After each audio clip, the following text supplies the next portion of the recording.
오늘은 전도서 3장 10절과 11절 말씀을 함께 나눠보겠습니다. 전도서 3장 10절과 11절 말씀 제가 봉독해 드리겠습니다. 하나님이 인생들에게 노고를 주사 애쓰게 하신 것을 내가 보았노라. 하나님이 모든 것을 지으시되 때를 따라 아름답게 하셨고 또 사람들에게는 영원을 사모하는 마음을 주셨느니라. 그러나 하나님이 하시는 일의 시종을 사람으로 측량할 수 없게 하셨도다. 아멘. 전도자는 모든 것이 하나님께서 정하신 기한과 때에 따라 일어나는 것을 보았고, 그렇다면 사람이 행하는 일이 그 자신에게 대체 무슨 의미와 가치를 가질 수 있느냐고 물었습니다. 즉, 사람이 절대자의 손 움직임에 따라 춤추는 꼭두각시와 다를 바가 무엇이냐는 의문을 가진 것이죠. 해 아래에서 일어나는 모든 일들을 하나님께서 그 뜻대로 주장하신다는 사실이 사람들에게 불러일으키는 이런 의문과 혼란을 전도자는 오늘 본문에서 더욱 깊이 들추어내고 있습니다. 하나님이 인생들에게 노고를 주사 애쓰게 하신 것을 내가 보았노라. 하나님이 모든 것을 지으시되 때를 따라 아름답게 하셨고 또 사람들에게는 영원을 사모하는 마음을 주셨느니라. 그러나 하나님이 하시는 일의 시종을 사람으로 측량할 수 없게 하셨도다. 우선적으로 하나님께서 사람에게 부여하신 어떤 본능에 대해 말하고 있습니다. 그리고 바로 이어 11절에서 하나님이 모든 것을 지으시되 때를 따라 아름답게 하셨다고 말합니다. 우리말로는 하나님께서 모든 것을 지으시되 라고 번역되었는데, 여기서 지으시되 라고 번역된 원어는 행하다 라는 더 넓은 뜻을 가지고 있습니다. 지으시는 것을 포함하여 하나님께서 행하시는 모든 일을 뜻하는 것입니다. 그런데 여기에서는 때를 따라 라는 말과 함께 사용되기에 행하신다 라는 뜻으로 보는 것이 옳습니다. 하나님께서 그 정하신 때를 따라 행하시는 모든 일, 즉 천지의 역사를 다 포함하고 있습니다. 따라서 좀 더 정확하게 번역한다면 하나님께서 만사를 그 때를 따라 아름답게 행하신다입니다. 이렇게 이 번역을 보면 이 말 속에는 참으로 깊고 은혜로운 뜻이 감추어져 있음을 알게 됩니다. 앞서 전도자는 만물이 끊임없이 움직이고 변하지만 하나님께서 정하신 질서와 한계를 넘을 수 없다는 사실은 해 아래에서 분주하게 움직이는 모든 수고를 무의미하게 만든다고 했습니다.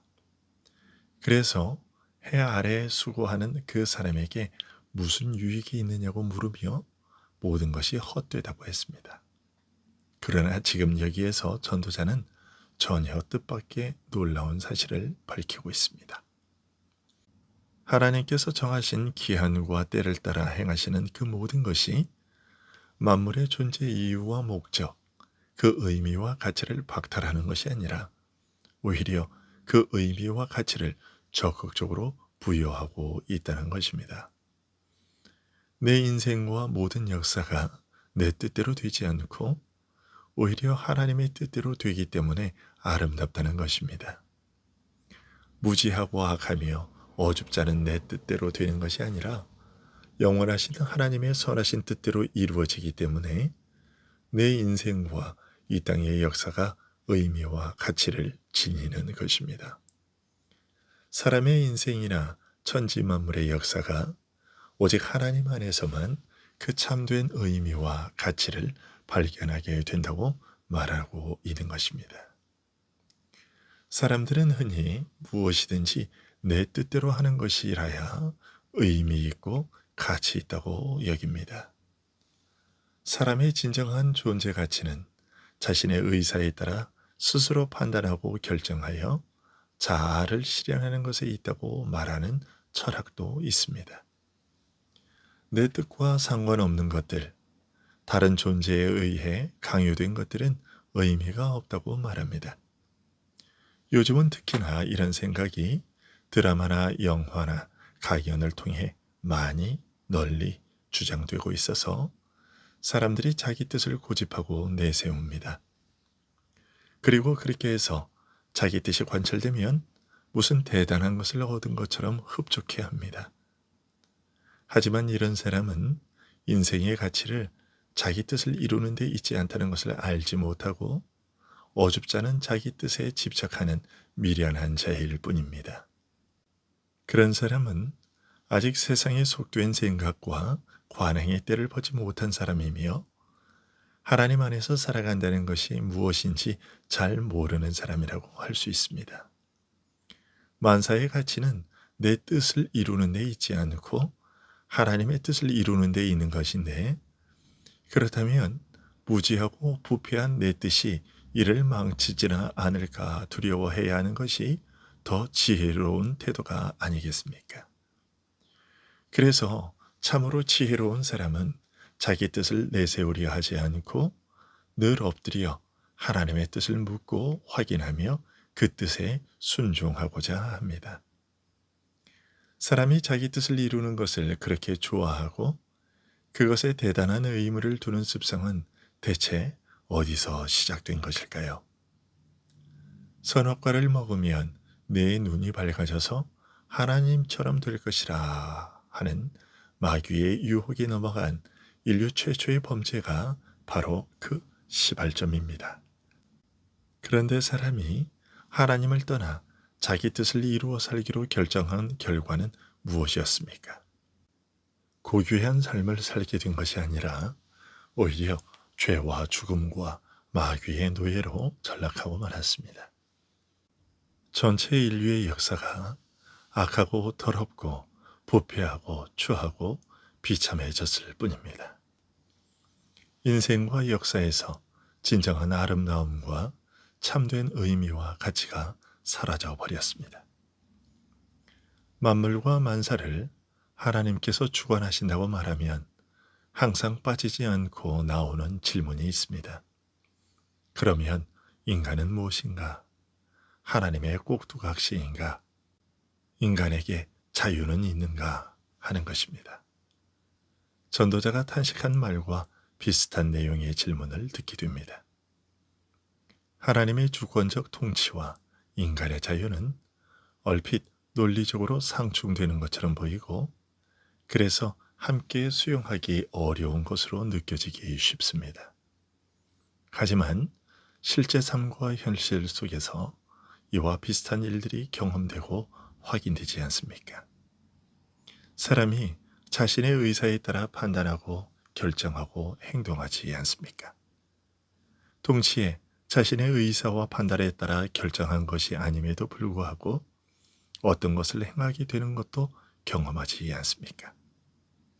그럼에도 불구하고 오직 자신의 뜻만 세우며 자기 홀로 어떤 간섭도 받지 않고 자유롭게 살겠다고 생각하는 것은 비현실적인 망상일 뿐인 것입니다. 사람은 자신의 삶의 터전인 땅의 환경과 조건에 제한을 받으며 갖가지 인간관계로 얽혀 있어서 그 간섭과 영향에서 결코 자유롭지 못합니다.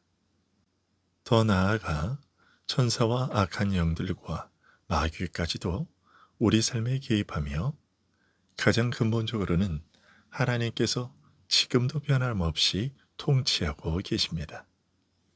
이런 현실 속에서 작용하는 원리나 법칙도 다양합니다. 인과 법칙에 따라 움직이면서도 때로는 그것을 넘어서는 결과가 나타나기도 합니다. 사람들이 흔히 우연이라고 부르는 것들이 그것입니다. 이런 현실적 경험의 맥락에서 하나님의 주권과 예정, 그리고 자유를 포함한 인간의 독특한 존재 방식을 다 함께 수용하는 것은 그리 어렵지 않습니다. 매일 모든 일에서 실제로 겪는 현실이어서 자연스럽고 편안하기까지 합니다. 다른 한편 이런 복잡한 요소와 요인들을 하나하나 가려내 그 본질과 상호 관계를 엄밀하게 파악하고 규정하는 일은 한없이 복잡하고 어렵습니다. 하나님께서 지으신 세계와 그 질서는 극히 복잡하고 광범위하며 심오합니다. 사람의 어줍잖은 지식으로 파악할 수 있을 만큼 단순한 것이 아닙니다. 사람의 지혜가 더 이상 파고 들어갈 수 없는 한계가 어디서나 존재합니다. 매일 매순간 무언가를 알아가는 우리지만 정작 더 많은 것을 알아가면 알아갈수록 모른다는 것이 더 확인될 뿐입니다. 그래서 안다는 것이 무엇인가 라는 질문에서 출발하여 그것이 무엇인지 알려고 노력하다 보면 결국 안다는 것이 무엇인지 모르겠다라는 이상한 결론에 도달하게 됩니다. 인간에게는 그 경험할 수 있는 대상도 제한되어 있지만 비록 경험한 것이라 할지라도 그것을 이해하고 설명하는 것은 더욱 제한되어 있는 것이죠. 이처럼 하나님께서 그 무한하신 지혜와 능력으로 지으시고 다스리시는 세계와 역사와 인생은 복잡다단하고 심오하고 신비롭습니다. 그래서 우리는 하나님의 지혜와 권능을 찬송할 수밖에 없으며 인생의 무지함을 깨닫고 하나님 앞에 겸손해지지 않을 수 없는 것입니다. 그저 하나님께서 알려주신 것만큼 아는 것으로 족하게 여기며 깨닫게 하시는 만큼 아는 것으로 감사할 따름입니다. 하지만 이런 가운데서도 날마다 우리에게 새로운 지식을 더하여 주시며 특히 마지막 날에 가서는 우리로 하여금 얼굴과 얼굴을 대하듯이 모든 것을 밝히 보여주실 것입니다. 기도하겠습니다.